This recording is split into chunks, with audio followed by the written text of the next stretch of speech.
Good morning everyone, welcome to motivational studies.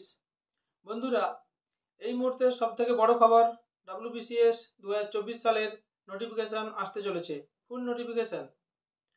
তো OBC কেসের জন্য ডাব্লিউবিসিএস 2024 সালের শর্ট নোটিশ দিয়ে ফুল নোটিশটা আসতে এত লেট হলো। তো সুপ্রিম কোর্টের হিয়ারিংয়ের পর, 28শে জুলাইয়ের হিয়ারিংয়ের পর একটা আশার আলো দেখা গেছে এবং হাইকোর্টের রায়ের উপর স্থগিতাদেশ দিয়ে দিয়েছে। তো ওবিসি যে লিস্টটা, নিউ লিস্টটা ওয়েস্ট বেঙ্গল গভর্নমেন্ট পাবলিশ করেছিল, সেটা ভ্যালিড হয়ে গেছে। তো সেটার ভ্যালিডিটি নিয়ে 4 আগস্ট আরও একটা হিয়ারিং আছে, তো সেটাতে ফাইনাল ভার্ডিক্ট আশা করছি হয়ে যাবে।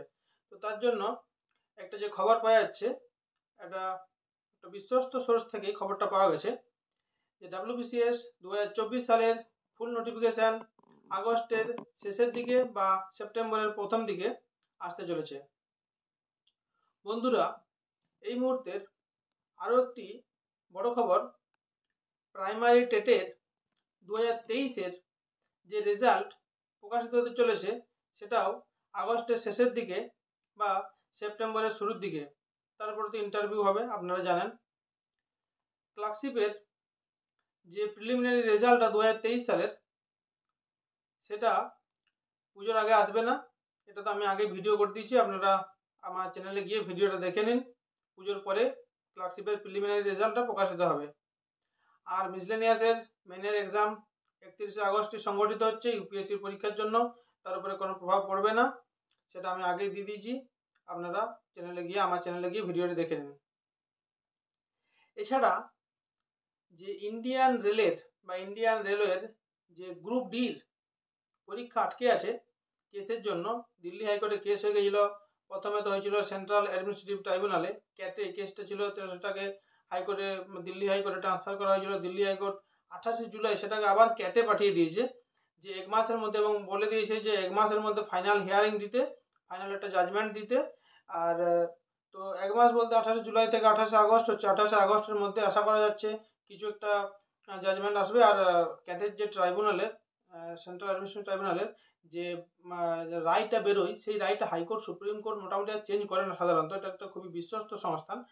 99% ক্ষেত্রে, 99% ক্ষেত্রে দেখা যায় যে ক্যাট যে রায়টা দেয় সেটাই ভ্যালিড থাকে আর কি, চেঞ্জ হয় না। তাই যে 10th এবং আইটিআই, যে কারা এটাতে চান্স পাবে বা 10thরা চান্স পাবে কিনা, শুধু আইটিআইরা পাবে, সেটা নিয়ে আইটিআই ওয়ালারা কেস করে দিয়েছিল ক্যাটে। সেটা নিয়ে এতদিন এখন ঝামেলা চলছে আর কি, কোর্টে হিয়ারিং চলছে।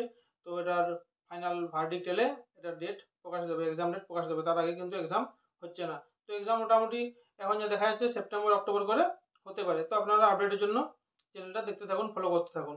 এরপর আমরা স্কুল সার্ভিস কমিশনের যে গ্রুপ সি এবং গ্রুপ ডিদের যে এক্সামের নোটিশটা, সেটা আসতে খুবই লেট করছে। মানে যেটা এসএসসি, যেটা ওই মানে বাদ দিয়ে দিয়েছিল, কেস হয়ে পড়ে, যেটা পুরো ওরা বাদ চলে গেছিল চাকরি থেকে, তাদেরকে মানে সাসপেন্ড করে দেওয়া হয়েছে আর কি, বা ছাঁটাই করে দেওয়া হয়েছে।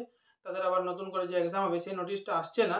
তো সেটা এখন যেটা করা যাচ্ছে, সেটা ডেট বলা খুবই মুশকিল। তো আমি যেটা একটা আপডেট পাচ্ছি, সেটা যে হবে সেটা বলতে পারছি না। তাও আপনারা আগস্টের 2nd বা 3rd উইক এটার এক্সাম নোটিশটা আসতে পারে বলে আপনারা আশা রাখতে পারেন। তো ফার্দার আপডেট পেলে আমি আপনাদেরকে জানিয়ে দেবো, আপনারা চ্যানেলটা ফলো করুন। আর আরেকটা খবর হচ্ছে, ডাব্লিউবি পুলিশ, যেটা ডাব্লিউবি পুলিশ এসআই এবং কনস্টেবল, এদের এক্সাম ডেট প্রকাশিত হয়ে গেছে। আমি একটা ভিডিও এখনই একটু আগেই চ্যানেলে আপডেট করেছি, আপনারা ভিডিওটা দেখে নিন, সব ডিটেলস বলা আছে। তো যাই হোক বন্ধুরা, আপনারা তো বিভিন্ন খবরের আপডেটের জন্য বা পরীক্ষার আপডেটের জন্য আমার চ্যানেলটা ফলো করেন এবং পড়াশোনার জন্য ফলো করেন। তো এই আপডেটগুলো আমি দিলাম বন্ধুরা, চ্যানেলটা আরও ফলো করতে থাকুন। আপনারা চ্যানেলটা সাবস্ক্রাইব করুন, আরও আপনারা ভিডিওটা ছড়িয়ে দিন, যদি ভালো লাগে তাদেরকেও সাবস্ক্রাইব করতে বলুন। চ্যানেলটা যদি ভালো লাগে, আর যদি ভিডিওটা ভালো লাগে লাইক করুন বন্ধুরা। ভালো থাকুন, সুস্থ থাকুন বন্ধুরা, ধন্যবাদ।